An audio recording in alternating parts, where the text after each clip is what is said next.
Hello. Mother Nature lets you know when she's ready. And like these sun gold tomatoes,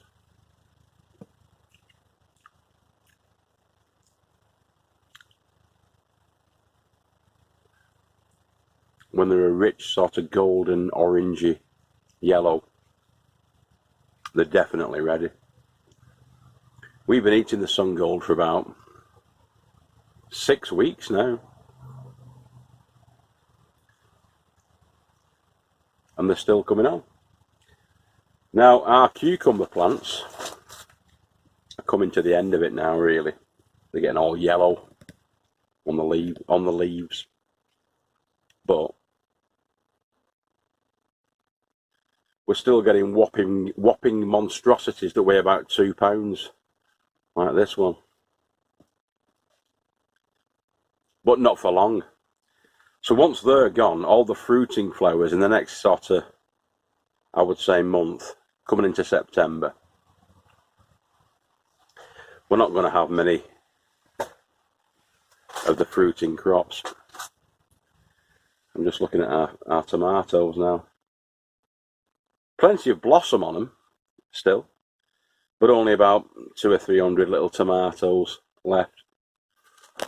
So that's why we're growing these on.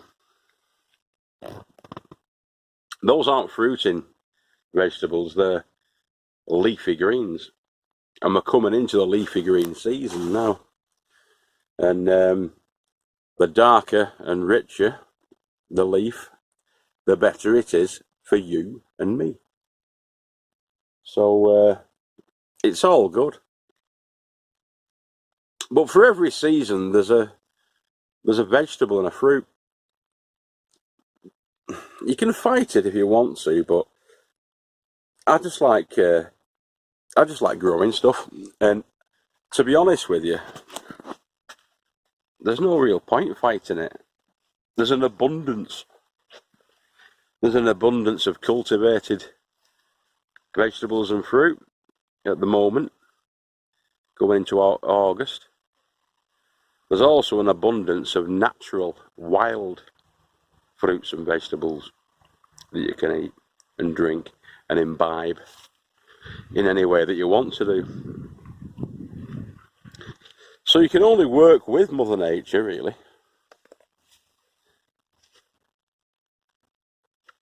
She knows best. Like the Lady Farmer's greenhouse, which I'm just about to enter now. Now, there are some tomatoes in here.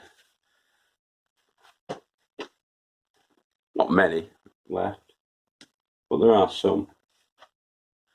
Like this one, the beefsteak one. Not 100% sure what the variety is, but it is a beefsteak one. And we're going to be taking those.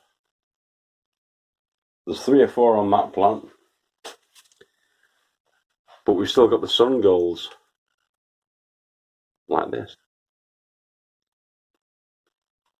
Oh.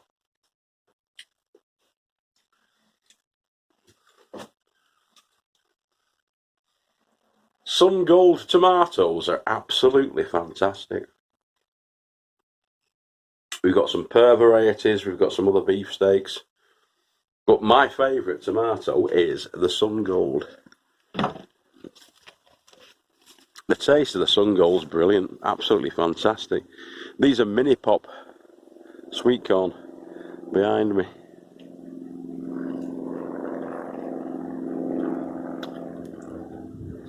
Some of our fellow plot holders down there. We've got loads of beets in the ground, and spinach, and parsnips behind us.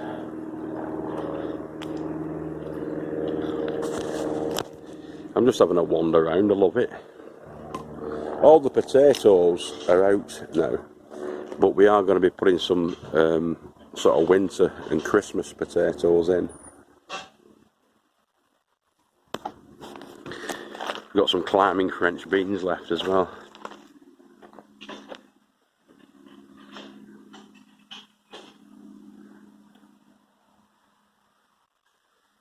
Exhibit A. All edible. Even the casements that they come in are edible.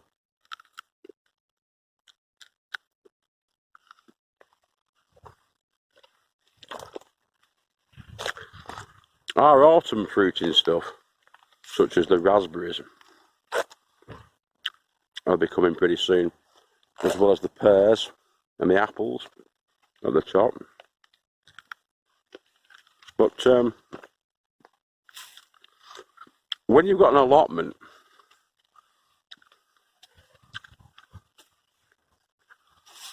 you're never short, really, of food to eat. Even the wild stuff.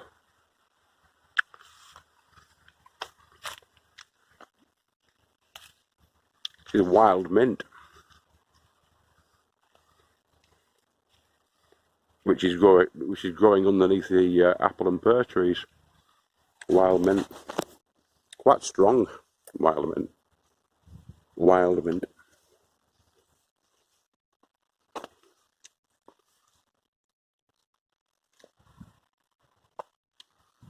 Woo!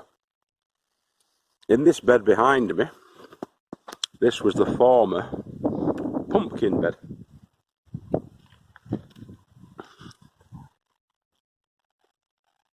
And I've got lots of different leafy greens, spicy green vegetables, amaranth, rainbow chard, and all of that growing in there, and we'll see what we get out of that. But on tomorrow's show, this is just a quick one tonight because it's a Friday night, potter about really. On tomorrow's show, we're going to be starting lots more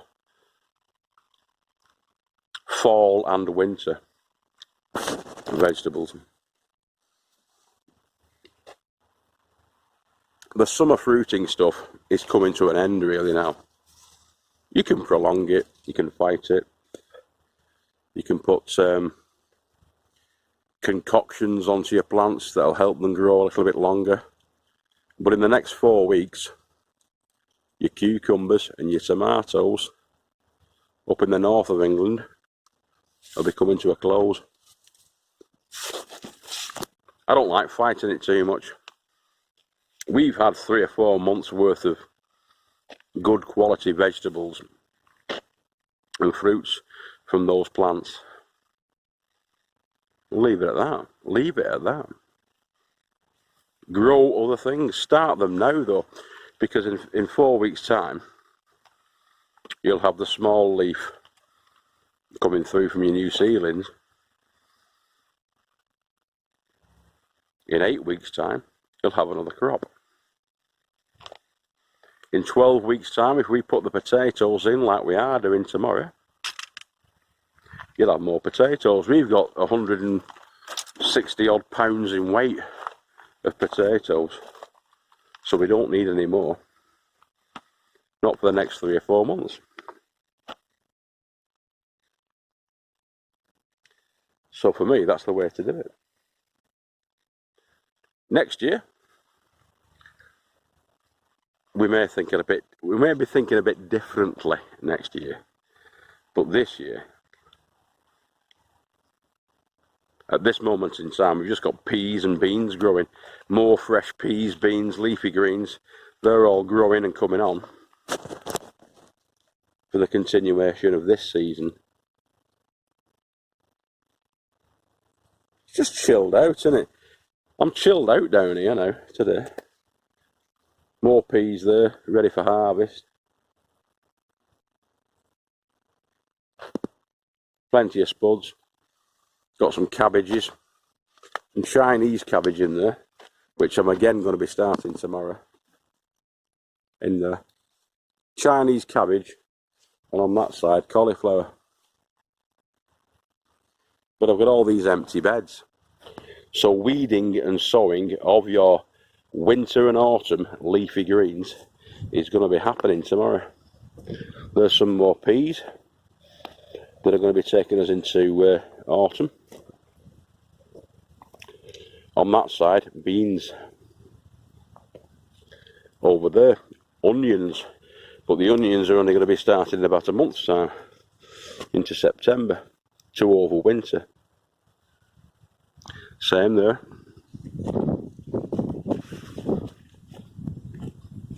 Onions and garlic. Once these parsnips are out, onions and garlic. May well start the onions in here tomorrow. Harvested loads of these, I'll show you now.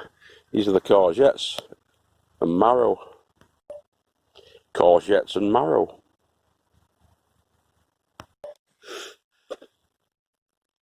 The sweet corn's getting ready.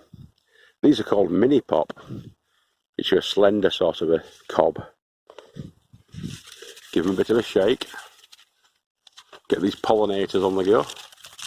The pollinators will drop down onto your plants, onto these, and pollinate them. Now for mini pops, which are what these are, you may not need that, but we like to have the option of pollinated mini pops and cobs. Some are big, some are small. It's a decent size one, but they are mini pops. Mini pops. Therefore,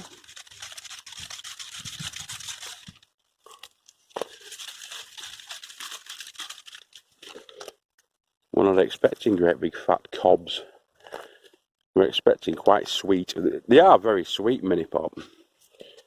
They're a sweet corn.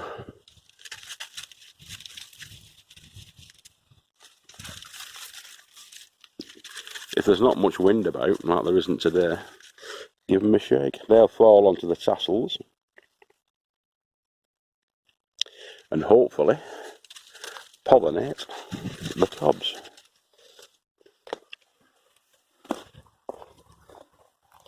These Chinese cabbages are looking okay.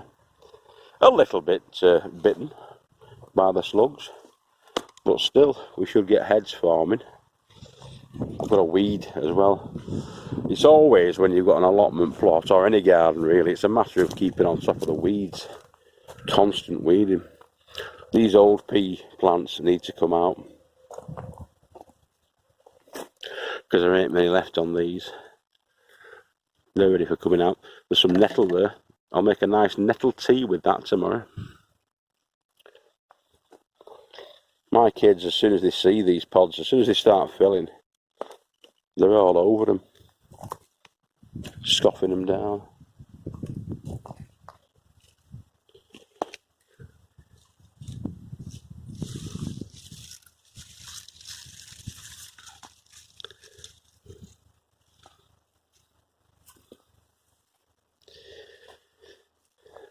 Different beans. Even onions. Started a bit late or a bit early, whichever way you want to look at it.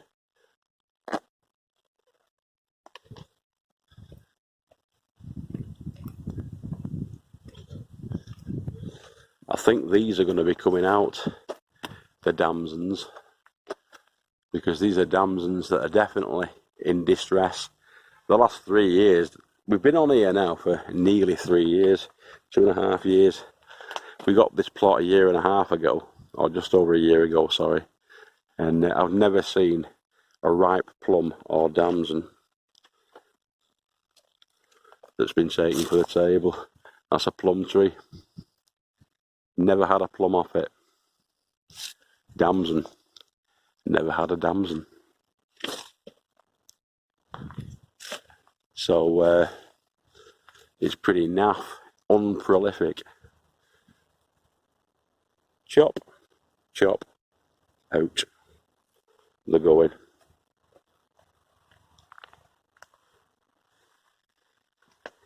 But we need more seeds and plants in the ground for sure. Definite. There's only about half the land being utilised at the moment, and that's no good. So tomorrow we're going to get the quick maturing stuff in, and also the overwintering vegetables are going to be going in, and we're going to do another harvest on some of these fine French beans that we've got pottering about. Right, let's see if I can't fill this with tomatoes, because we've got plenty on.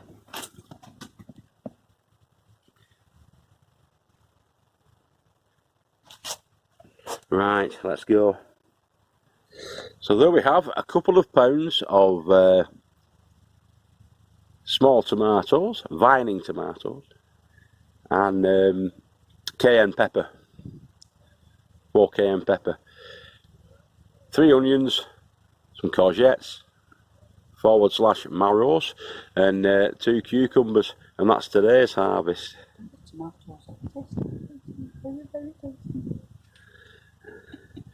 The tomatoes are tasty, apparently. So one may have a big one now.